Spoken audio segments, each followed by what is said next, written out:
So, hello everyone. Test, test. Yeah, this is working. Okay, great. Great to be here. Sad announcement, to be honest. My speaking partner, Roland van der Munnik, had to cancel yesterday due to unforeseen circumstances, so he's not able to be here.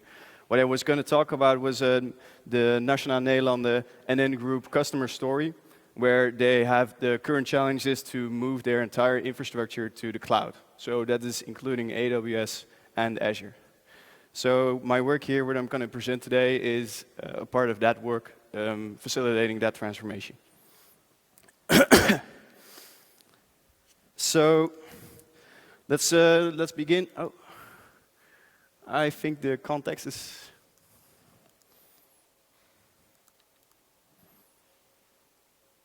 Yeah. Okay.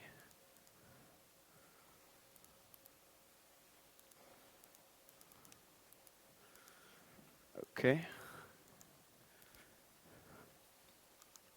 Yeah, it's working. Sorry, guys. Okay, so let's just begin. What is OS hardening? It's really the process for reducing the vectors of attack on the OS layer. So it means eliminating anything that's not necessary to run your server. Why? Well, we are not running everything on platform as a service yet, or even Docker. It's not just for your It's not just for your requirements or your compliance regulations like HIPAA or PCI, but it's also because standard Linux distributions are not built for security by default. Well, this is a very strong statement. It's better to say that they are not made for the best security by default because they have to cater to their largest customer base, meaning they have to make trade-offs between usability and security to provide the most packages right out of the box. So CoreOS is really doing great here because they literally took everything out and replaced everything in Docker. Now they just have to worry about the 100,000 images that are out of date. So let's look at some common OS defaults. Okay, this is a real technical example, but actually one of the easiest ones that you will find in regular OS distributions if you use them out of the box. The first is a default UMask of 002. Now, we can go into the technical stuff, but it means that if your process or your daemon does not handle permissions well, then any new file that will be created will default be world readable by the rest of the system. A second example is /temp. If you do not have this mounted with a separate partition with no exec or no SUID, then this means that arbitrary scripts can be launched from /temp. Now, everyone knows here what /temp is for, right? It's used to be world writable for the entire system, just to host some temporary files. But it's also, I don't know if any of you guys ever experienced a PHP vulnerability or an attack. It's the #1 place where everyone puts their exploits and runs it. And so putting a no exec in there and mounting that folder with no exec means that no one can execute files there. So it's really powerful default and really easy to do. So what are these best practices? Can we maybe get some online references? Who should we trust? Well, you should really stand on the shoulder of giants on this one. There are two great hardening implementation guides. They're called SIS and Stake. The first one, SIS is a non-profit working to increase security, and Stake was made by the Defense Information Systems Agency and is really used by the DoD to harden their systems. So yeah, you can trust these guys to make the right decisions for you. These guides range from everything, and not only hardening, for example, our customer case operating system like Red Hat Enterprise Linux, but also ranging guides from Microsoft PowerPoint to Docker hosts. Yeah, there's even a Docker host SIS Benchmark, which has requirements and rationales and mitigations for every security concern, which it might be interesting for you if you run Docker hosts. Docker Bench Security, anyone used this before? Ah, great. Docker Bench Security is actually inspired by Center of Internet Security. And you can look at their benchmark, which is a script you can run on the system, on your system, and see if you adhere to all the hardening compliance policies. So let's look at some example SIS Benchmark Requirements. The first one is actually really easy. Force GPG checks on all your repositories. I mean, we should trust that whoever we are talking to is who we know and who we trust, right? Well, that's why we have GPG checks. But unfortunately, by default, you can have any repo and just say GPG disabled. Removal of packages. This is all, by the way, for our example operating system, RHEL 6 today. Sorry to not mention that before. But again, removal of packages. RSH server, telnet server, everything related to GUIs, like X11. Why would you need that for your server? And any service that you do not need, disable it. Like XNAD, Avahi, and DHCP, and also NFS. If it's not an NFS server, disable it or take it out outright. Ensure also that NTP is active. Lots of security really relies on good time synchronization. I cannot emphasize enough that time synchronization is very important for your security due to logging, audit logging, etc. And there are many, many more of these requirements in the SIS benchmark and the STIK benchmarks. But don't take them lightly. They also want you to modify kernel parameters, like these. Does everyone know what they mean? Well, you can possibly. It's too small for you, and you didn't do the reading. But please look at these implementation guides. Look at the rationale for every single kernel parameter. Know what they do, because they will impact the performance of your system if you apply this outright without looking at it. It's a non-scored requirement, but even SIS also recommends disabling IPv6. So yeah, if you're using Kubernetes and you want to use IPv6 on your Docker host, yeah, you might make some concessions there. So take everything in a grain of salt. Look at the implementation guides, but don't take them lightly. And remember, we are reducing the potential attack surface. So anything not necessary, just remove it, disable it. So now we have a guide, but how could we implement these guides? Well, maybe let's look at the first option, compliance as a service. SIS-hardened Red Hat images are available on the AWS Marketplace right now. They cost like 0.02 cents an hour, but that's peanuts for an enterprise to have their hardening and security just off the shelf. But more importantly, if we're going to go this route, are we then in control? Oh, I'm sorry. I see a note of maintenance. Maintenance is a concern. Are you in control if you are using a virtual appliance from the marketplace that has an artifact that you don't know how it was created? We all know Docker, right? Well, the one great thing about Docker is that you can build it yourself. You can exactly see from the beginning to the end how that end result was achieved. Not so with virtual appliances from the AWS Marketplace. They might be very convenient, but you should make this trade-off yourself. Is this what I'm going for? Don't I just want to make my own image or make my own flavor of an existing image? So what about applying these hardening and provisioning requirements just on boot? I see that a lot. So you have your configuration management tool like Puppet, and you install the Puppet agent when you're booting through Cloud Config or something. You fetch your configuration, you execute hardening, and you're done. Yes. But realize, ask yourself, what if this process fails? Your new machine is now half secure on your production network, and it even started out on your production network without any hardening, without any compliance. It's tacked on when it's launched. So again, think about this. Is this the best we can do? So again, well, this is the final phase. So let's make a base image. And how do we make base image? Well, we use Packer. It's really a great tool. And we can use Packer's provisioners to apply the hardening. Create AMIs that are compliant on boot time. We know they are hardened. So I'm not going to leave you hanging there. Using Ansible is a great, easy way to apply these hardening. And I have some resources here you can look up later, like that implement Stake and SIS. OpenStack's Ansible security role is very good. Ansible Lockdown, also very good, and they apply these. Oh, I see everyone grabbing their phones. I'm sure this will be published, guys. But yeah, take a look at these. But also, don't just put them in your infrastructure. Again, really look at how stuff is implemented. I cannot stress this enough. So, yeah, this just in. There's also a SIS requirement, and this is the big one. This is the big one. This is well, if you're talking about automation, you're looking at this and you're saying, oh, how am I going to do this? A SIS requirement is that your systems must have different file systems for /var, varlog audit, home, and /temp. All right. The rationale here is to prevent resource exhaustion. What kind of resource exhaustion would this mean? Well, try this command on your laptop, or don't, sorry. And see how fast you can fill up your disk.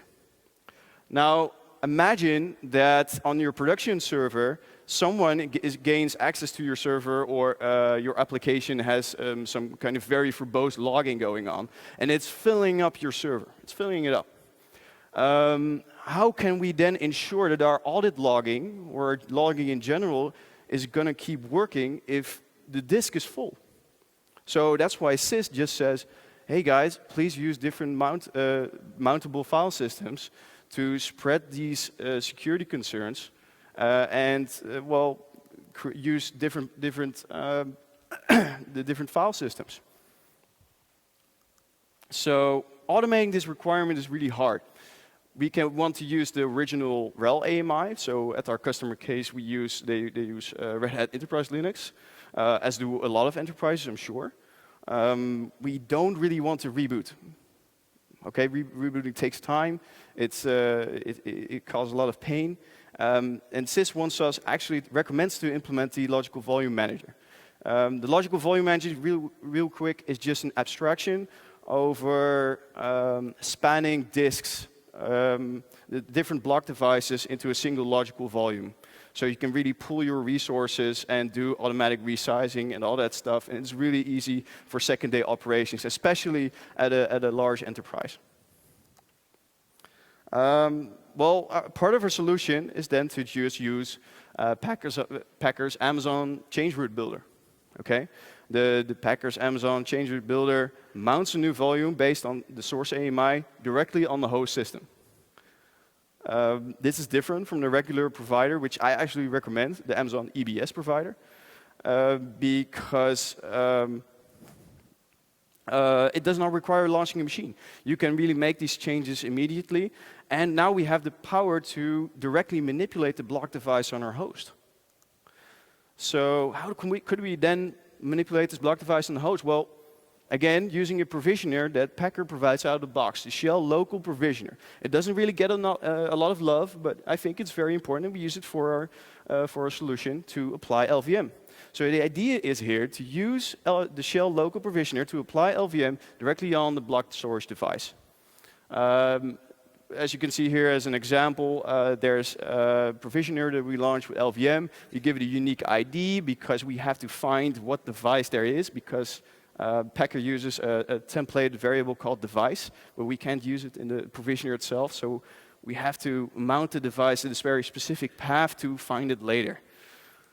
But inside this script, what happens is we tar. First, we unmount everything that Packer just mounted for us. It's really strange. But we unmount everything and really back up the entire disk with using tar. As you can see here, we also keep track of SI Linux.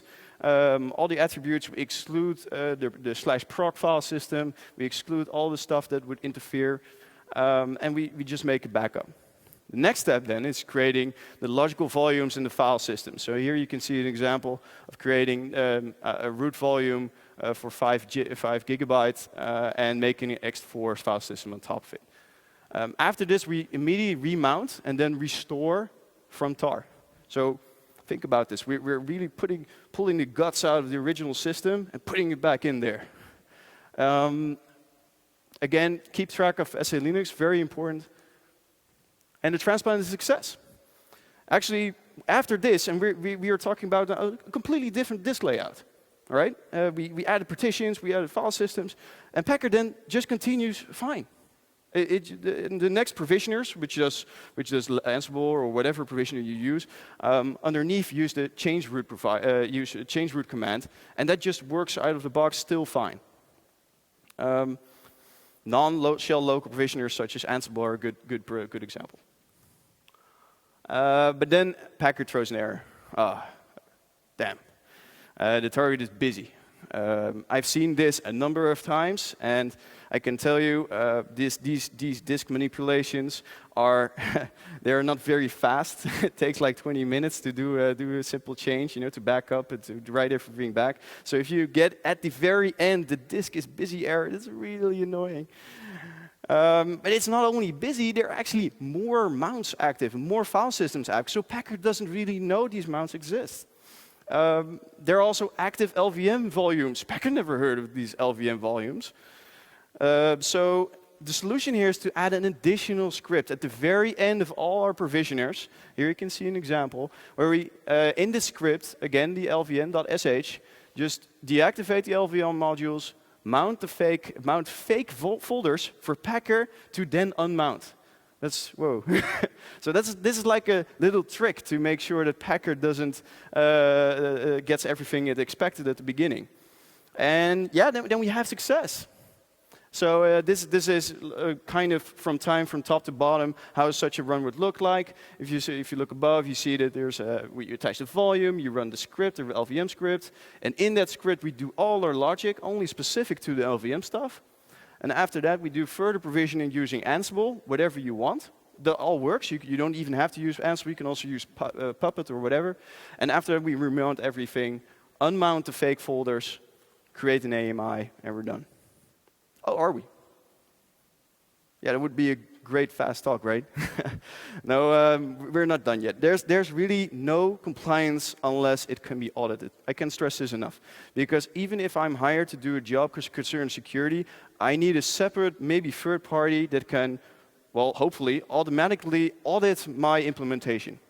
Okay, you're saying, well, but you used Ansible, right, to run these roles and to execute all these requirements. Yeah, I did. I did use Ansible, but you then have to trust my implementation of Ansible.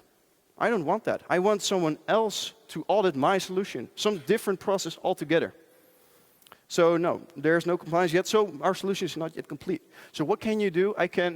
We haven't gotten around to implementing this yet, but you can automatically actually audit your SIS and Stake profiles. Okay, so this is really cool.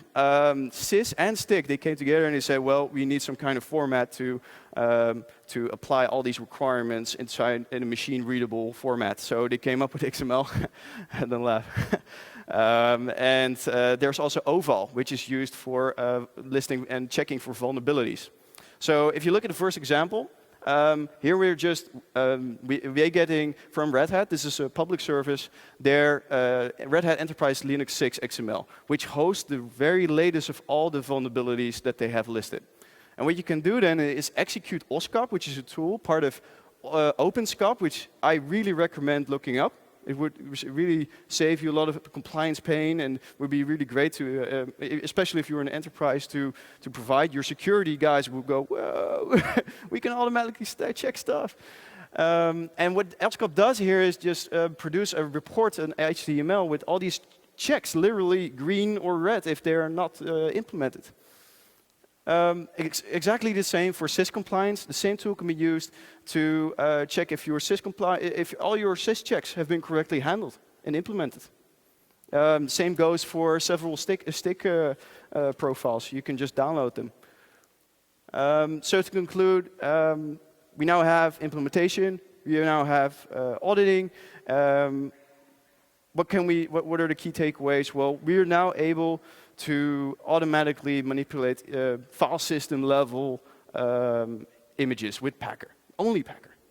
And that's great. But even HashiCorp says use Amazon change root lightly. That's because, well, it really, Amazon change root doesn't have all the options Amazon EBS has, like EBS encryption. And we actually only need to perform LVM once per source image. I mean, Red Hat only releases a new image every couple of months or something. So if we apply it once and then create a child hierarchy, so really make this our base image and then create new images with Amazon EBS that rely on these images, well, there we can add all our Bootstrap stuff and all our other Ansible or configuration management tooling. And the reasoning behind this is you want to keep it simple, but also it takes a really long time to apply LVM, so you don't want to raid around and potentially have this sort of problem. Also, I've encountered this a couple of times. If you apply hardening, it will reload or restart processes that are not there, like audit D, like rsyslog, etc. So these processes are started, and then at the end, they are still running when Packer wants to unmount, and then it says the target is busy. Again, an error at the very end. So what you need to do is then make sure that these processes are killed at the very end, or that you plant a script called that does something with policies and make sure that these processes are not started at all. But this is a very operating system specific problem. So again, take time and make sure that you do this well. We should probably just recreate a pull request. I added this in this morning. I thought I'm going to be a little cheeky. Is Mitchell here? Hey, if I were to add a manage mounts false option to Amazon Changer, would this pull request be added? Or he's not here? Seth? Yeah? No? We'll see. Okay. So guys, thank you for the talk. I'm sorry it's not the full half hour we promised, but again, due to unforeseen circumstances, my partner had to cancel.